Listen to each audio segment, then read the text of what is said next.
Huh? I hear it. I think it started Sunday. Not sure what's going on with that.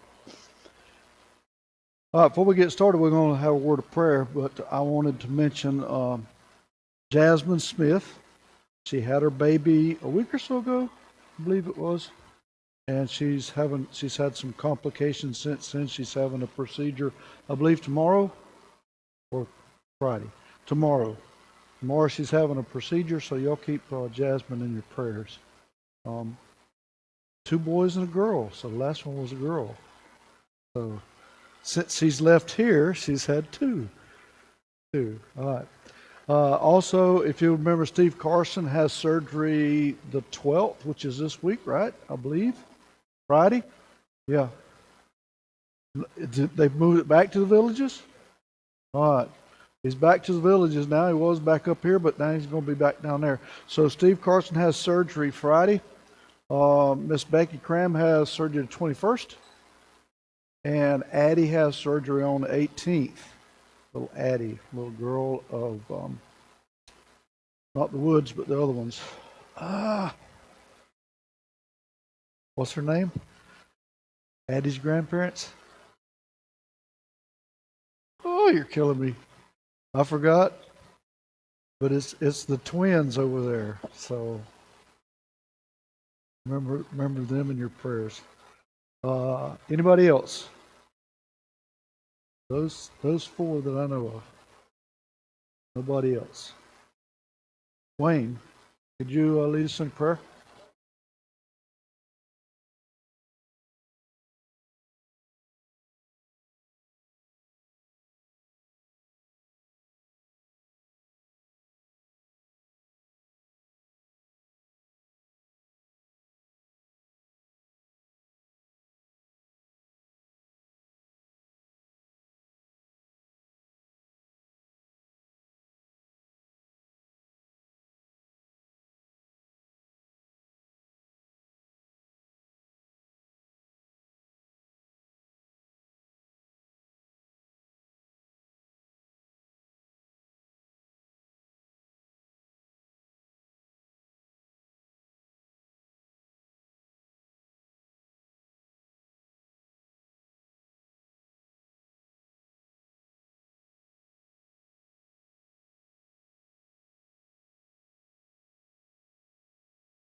Amen.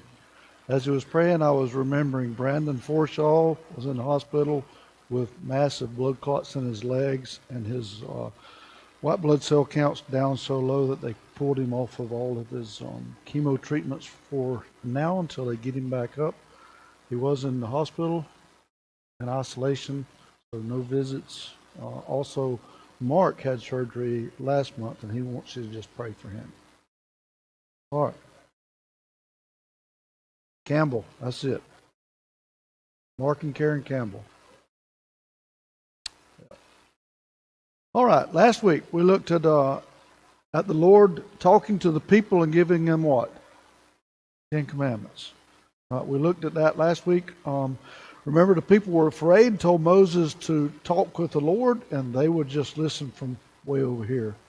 But they were afraid to stand before the Lord. At the end of and we ended up with the Lord talking to Moses about what altar he would accept his worship on, if you'll remember. This week we're going to start with chapter 21. We're going to try to do 4 chapters today, and we're going to start off with social law in chapter 21. So, very first thing he starts with is interesting. He starts with fair treatment of slaves. In verse 1 there of chapter 21, these are regulations you must present to the people of Israel. It's interesting that he starts here. He left chapter 1 with what pleases him for acceptance in that altar and how to make it. And he starts off with this, with some of the laws and regulations of how to live your life and how you ought to act. He starts off with slavery. What was it that Jesus said when he was asked, what is the greatest commandment? Anybody remember? Jesus was asked, what's the greatest commandment? What did he say? Love the Lord your God with all your heart, with all your soul, and with all your mind. And the second's like unto it.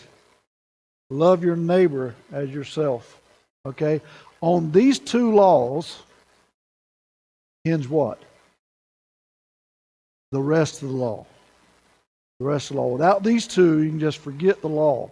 And it's interesting to me that in the last chapter, the very first law says, don't put any other gods before me. And then he ended up the chapter with, this is how you make your altar to worship me on. Not anything graven or handmade or fitted, but just natural stuff. And then he starts this chapter off with looking at slavery and telling them how they ought to live with slaves and how they should treat their slaves. Some of the things that he talks about here in this chapter is if you buy a Hebrew slave, you ought to set him free in 6 years. He is free and clear after 6 years of service. So in the 7th year, you are to set him free, it says.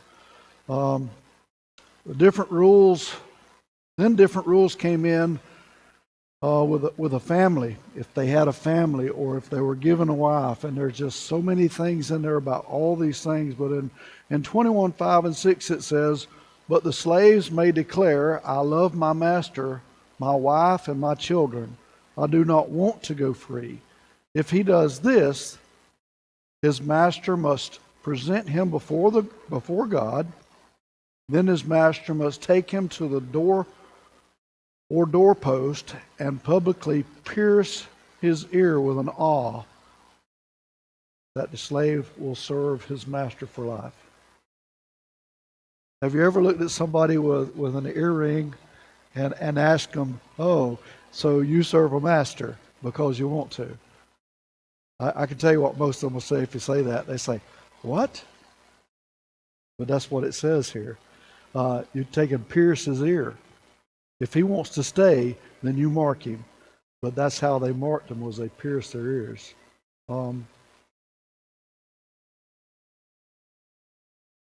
Just things that come to my mind.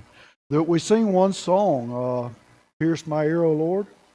That's what this is after. If you remember any of the words of that song. Then he talks about the sale of a daughter. And how you are to, how or how not she can be redeemed back, but not to see her, not to sell her to a foreigner. Miswrote that. And he talks about an owner marrying a slave and how he is to deal with her. And even if he marries another, he's still supposed to take care of her. Food, clothing, and intimacy. He names those 3. It just has all kinds of rules there about slaves and those that you sell and those that you trade. So, is slavery something new back in the 18 or 1600s? It's been around a while. I mean, does it seem to be a sin? There's applications of how to treat them. and how you treat your slaves may be a sin. I don't know. I don't know. That would be on the conscience of those that do that or not do it, or how you want to look at it. I certainly would not say that it's anything that I would want to be a part of. But back then they did, and that's one of the things God addresses. This is how you're going to treat your slaves. This is how you ought to treat your slaves.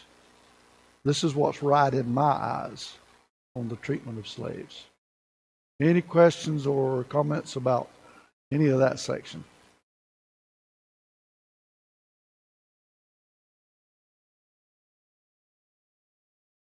Group?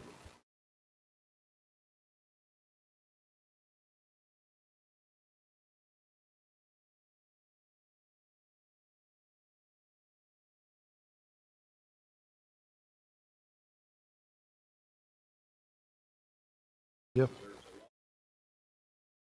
Yep. All right, starting in the 12th verse. Anyone who assaults and kills any person must be put to death. Now, Exodus, the 20th chapter, and 13th verse, it says you must not murder. That's one of the 10 commandments, right? I think it's number 6, the 6th commandment. Are there exceptions to this law? Well, if you look at verse 13, you might say yes. But if it was simply an accident permitted by God, that's a study in itself. I will appoint a place of refuge where a slayer can run for safety. Okay, and he talks a lot. Let me keep on reading here. 14, verse 14. However, if someone deliberately kills another person, then the slayer must be dragged even from my altar and put to death. Anyone who strikes father or mother must be put to death. Kidnappers must be put to death, whether they are caught in possession of their victims or have already sold them as slaves. Anyone who dishonors father or mother must be put to death. These are tough laws, right? They're tough things that God's laying out before them. If you look back up at what we started with about the murder of another person, if you read down through some of that stuff and some other places, you'll see that if it's an accident, but if it's intentional murder, it's a whole different ballgame with God. I get mad with you and we start a fight and you die in the fight. That's one thing. But if I leave that fight and come back later and take care of business, that's something different entirely.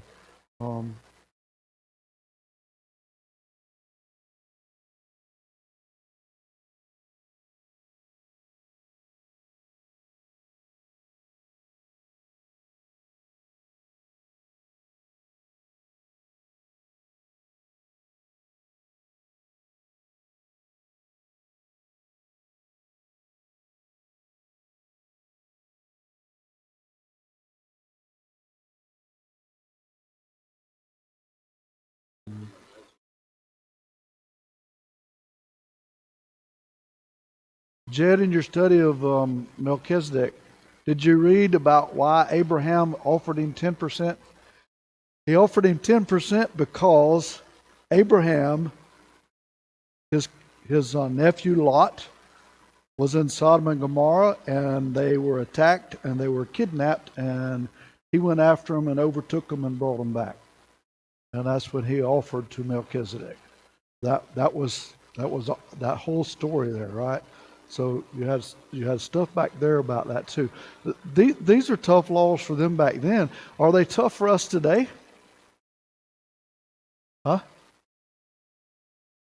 They are laws for us today. Even some of them aren't. Wait. Yep. All right. Wayne's saying we've softened up on the murder for those that murder. I'm neither here nor there on that. There's some of the laws in our country that are very similar, and there's other countries that it's right on what it is. And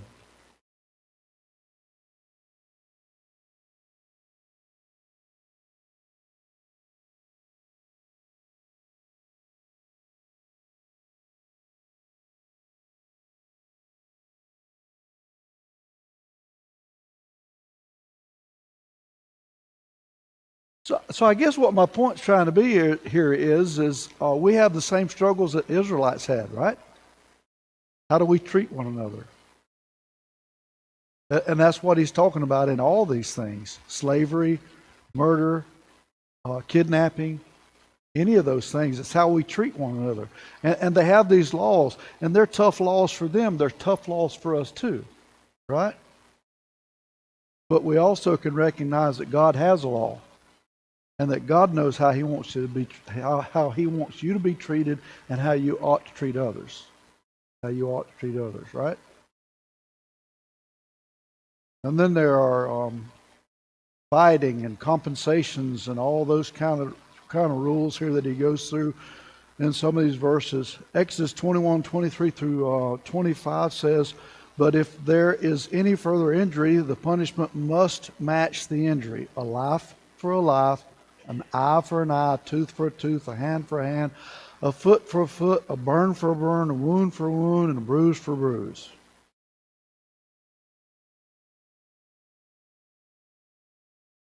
Any comments on that? Is this the law that Jesus seemed to go by? No. What did he say if I came over and slapped you on the right cheek? What would he say if the law told Vince that he had to tote my bags for a mile? What did Jesus say? Go to. Lend to those who won't pay you back is one of them that he talks about, I think, in Luke 6.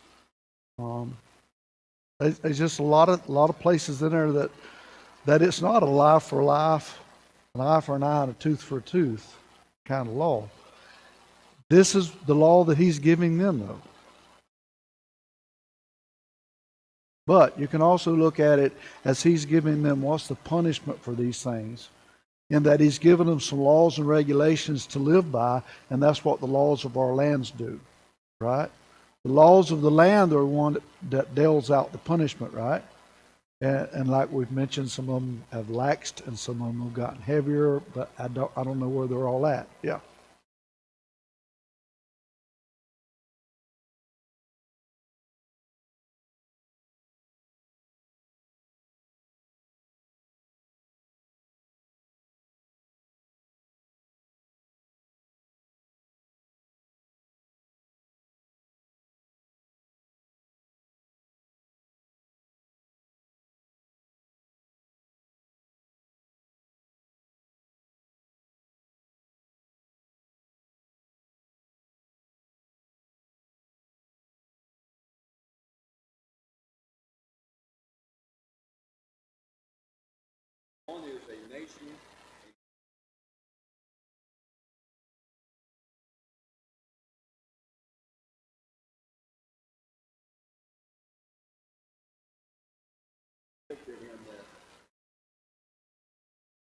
If we all treated one another like we talked about the very first, love God and love your neighbor, we wouldn't have any of these problems to begin with, right? And I think that's part of what we're talking about. If you keep reading there, you'll read about a master hitting a slave and taking his eye out, or knocking a tooth out. What's he supposed to do when he does that? Release him. That's exactly what it says. Turn him loose. Let him go free. That's his compensation for what you've done to him. Now, this is a master to a slave. Now, that's not any of the movies that we watch or anything that we read about happening, is it? They would just mistreat them. And I know that went on. But this is what God says should happen if that happens. Look at 28 through 30. If an ox gores a man or a woman to death, the ox must be stoned. If its flesh may not be eaten, In such cases, however, the owner will not be held liable. But suppose the ox had a reputation of goring, and the owner had been informed but failed to keep it under control. If the ox then kills someone, it must be stoned. If the owner its owner must also be put to death. However, the dead person's relatives may accept payment to compensate for the loss of life. The owner of the ox may redeem his life by paying whatever is demanded. Look at 33 and 34. Suppose someone digs or uncovers a pit and fails to cover it up, and then an ox or a donkey falls into it. The owner of the pit must pay full compensation to the owner of the animal.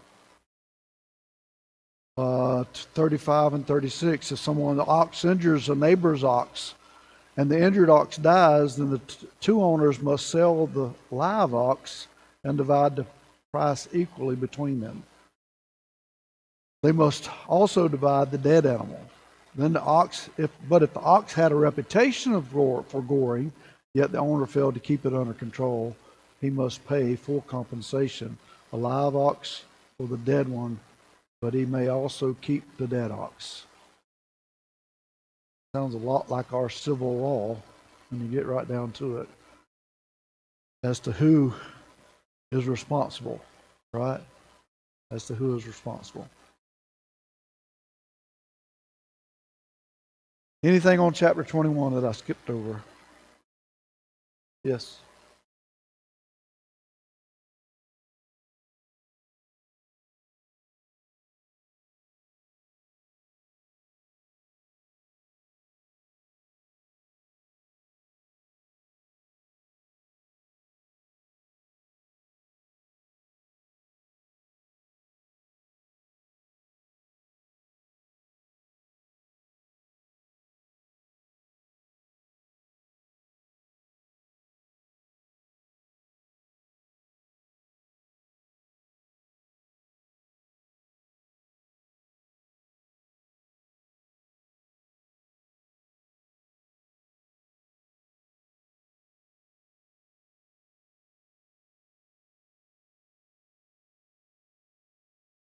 Yeah.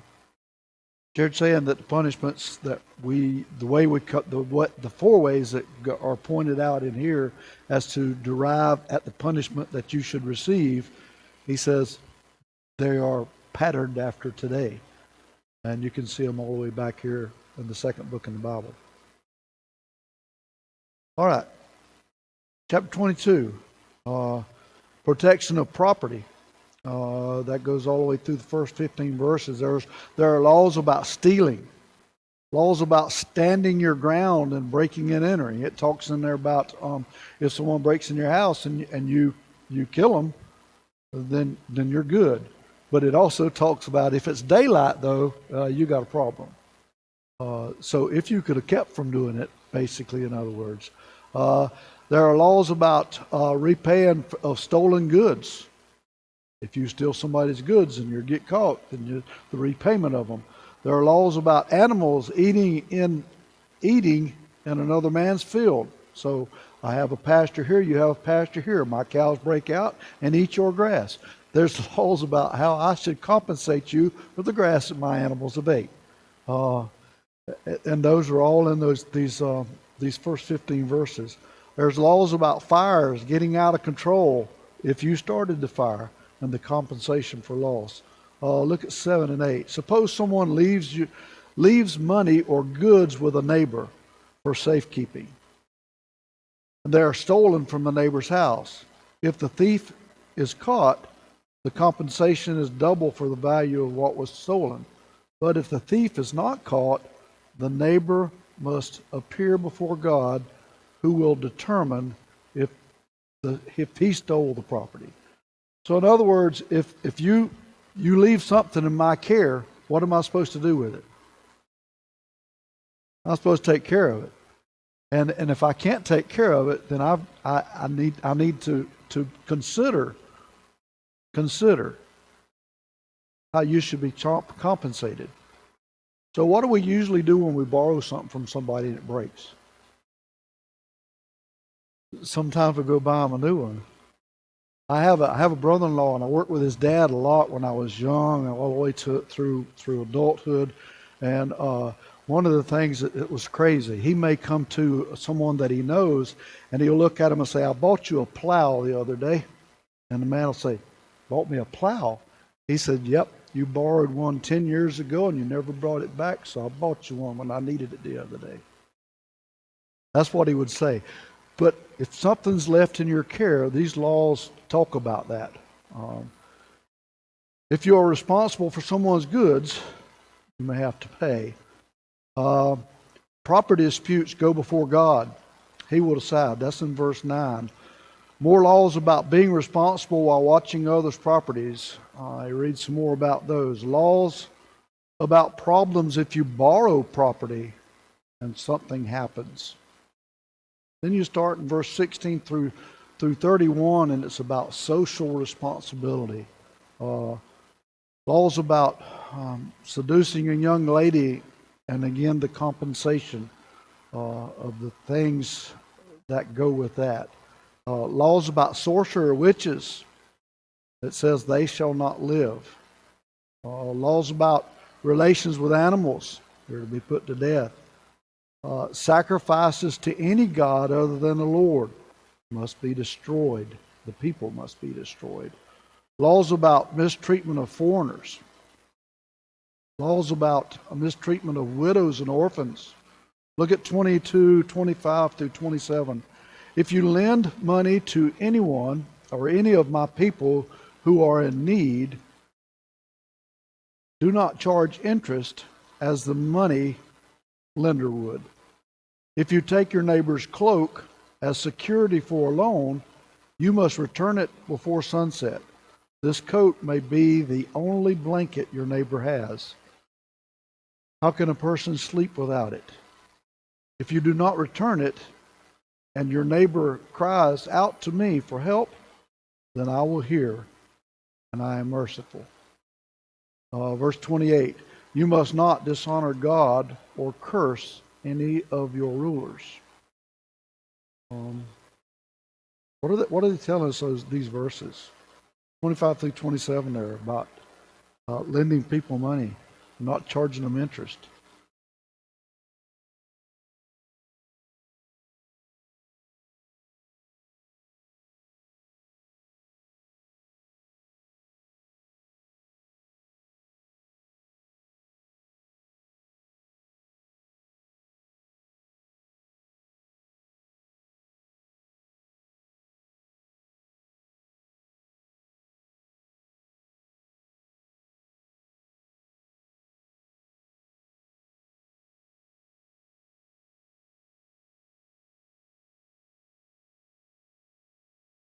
Right?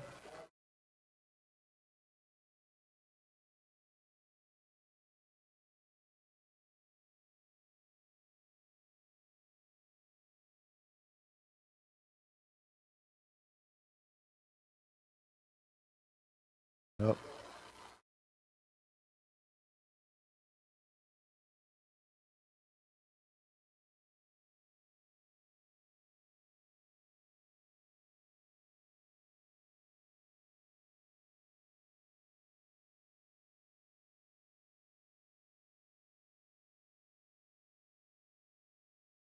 In my eyes, in these first few verses here that we read, there's a difference in me having a business that lends money, and then one of my brothers comes to me.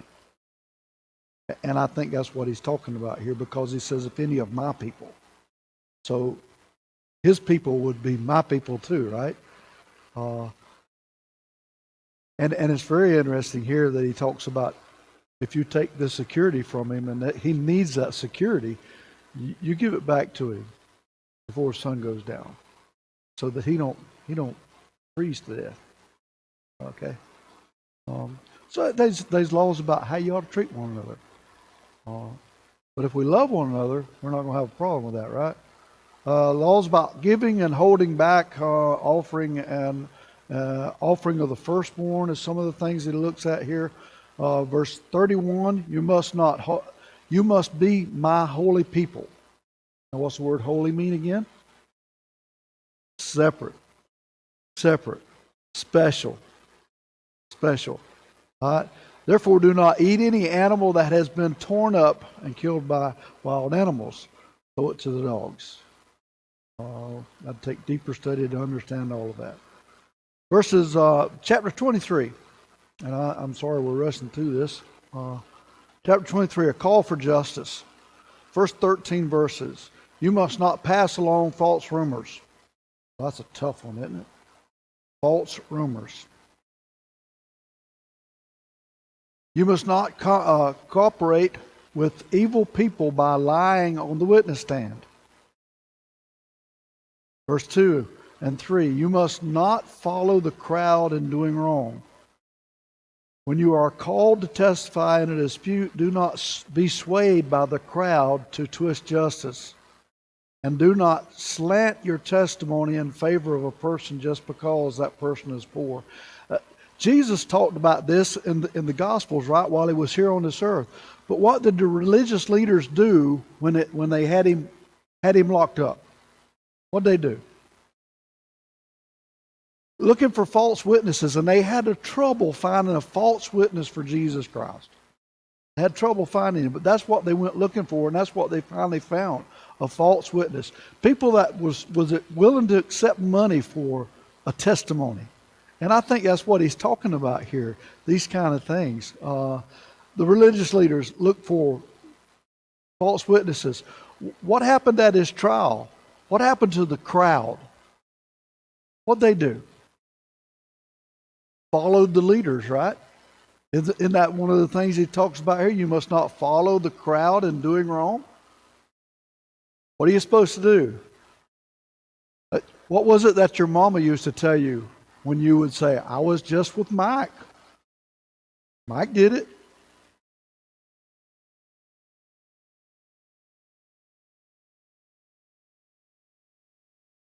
Yeah. My mama would say, if he jumped off a cliff, would you have jumped off the cliff? Be a little smarter sometimes than the crowd that's doing wrong. Don't be swayed by the crowd, or if they're poor. Now, I'm not sure if he means that you'll sway with them because they're poor. You won't give them just as punishment or just as giving them something. I'm not sure. But don't be swayed by their status. Be good to your enemies and those that hate you. Look at verse 6. In a lawsuit, you must not deny justice to the poor. Verse 7. Be sure never to charge anyone falsely with evil. Never sentence an innocent or blameless person to death, for I never declare a guilty person to be innocent.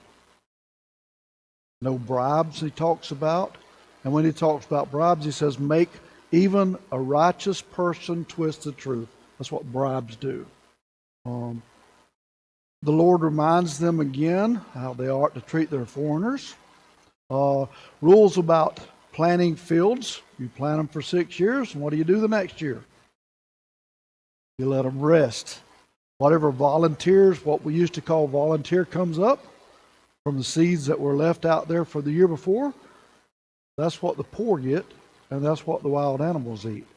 Look at verse 13. Pay close attention to all my instructions. You must not call on the name of any other god. Do not even speak their names. The very first law said what? I am the Lord your God, you who rescued you from the land of Egypt, this place of your slavery. You must have no other gods before me. So he's reiterating it again here at the end of this chapter. Then he talks about 3 feasts.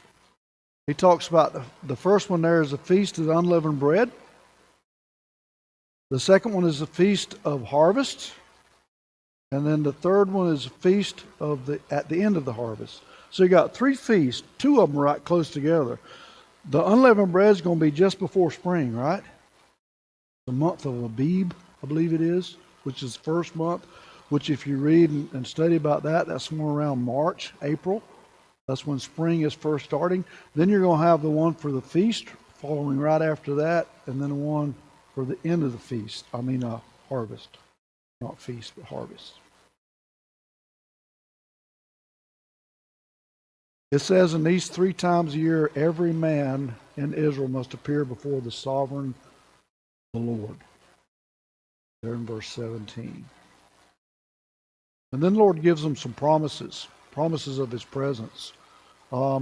Verse 20 through 23, see, I am sending an angel before you to protect you from your journey and lead you safely to the land I have prepared for you. Pay close attention to Him and obey His instructions. Do not rebel against Him, for He is my representative, and He will forgive your rebellion. But if you are careful to obey, follow all my instruction, then I will be an enemy to your enemies, and I will oppress those who oppress you. For my angel will go before you and bring you into the land of the Amorites, Hittites, Perizzites, Canaanites, Hivites, Jebusites, so you may live there, and I will destroy them completely. Do not worship other gods, He talks about to them there. He tells them, He says the Lord tells them how He will drive the enemies out. And how they will take over the land of promise. Remember, He promised them a land. He says, I'll take you out and I'll put you in this land of Canaan, right? And He talks about in these verses here how that He's going to send His angels before them, and they're going to destroy, and how they're not going to do it all at once, but don't leave any of them in the land to live with them. Look at 32 and 33 here. Make no treaties with them, talking about all these Zites that we talked about up here. Make no treaties with them. Verse 33, they must not live in your land. Whose land is it?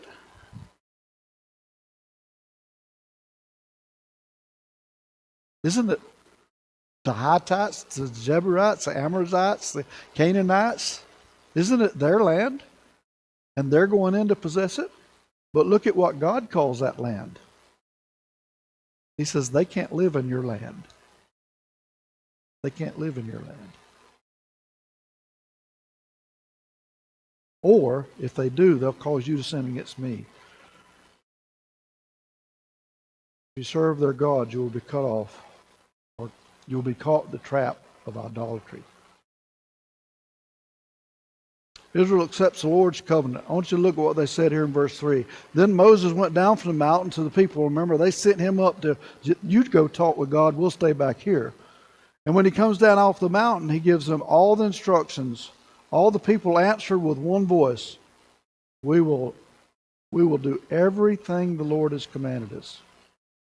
Now, I'm not sure how long this has been since they got to the foot of this mountain, because a lot of things has gone on, if you'll remember. They purified themselves. They put boundaries up on this mountain. They had the mountain quake and have smoke on it and fire on top of it, and all these crazy things that's going on.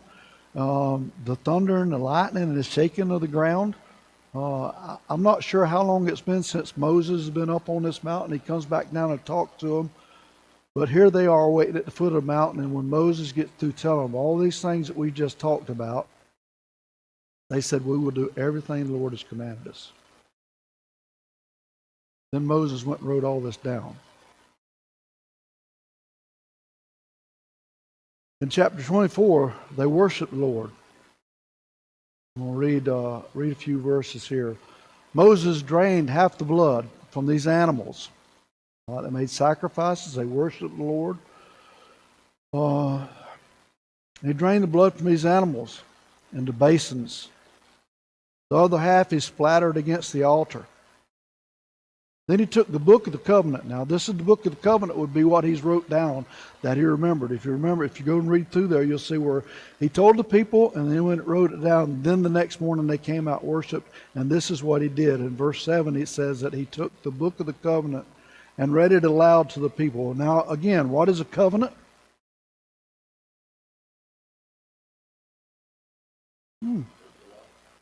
It's the law. It's what we live under, right? The people already said, we will obey everything. That was the covenant. He wrote it down. Now he splattered it with the blood. We will do everything the Lord has commanded us. We will obey. They said again. Then Moses took the blood of the basin and splattered it all over the people, declaring, look, this blood confirms the covenant of the Lord has made with you in giving you these instructions. Then Moses, Aaron, Nadab, Abihu, and 70 of the elders climbed up the mountain. They saw God of Israel. Under his feet there seemed to be a surface of brilliant blue lapis lazuli, as clear as the sky itself. And although these nobles of Israel gazed upon God, he did not destroy them. In fact, they ate a covenant meal, eating and drinking in his presence. Verse 12. Then the Lord said to Moses, come up to the mountain, stay here, and I will give you the tablets on stone on which I have inscribed the instructions and commands that you must teach the people. So Moses and his assistant Joshua, this will be the second time we've seen Joshua here. Last time was when he gathered up some people and went to war with the Amorites, right?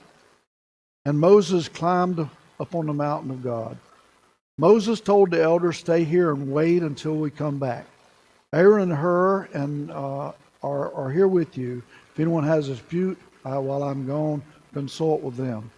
Verse 15, then Moses climbed up the mountain, and a cloud covered it. And the glory of the Lord settled down on the Mount Sinai.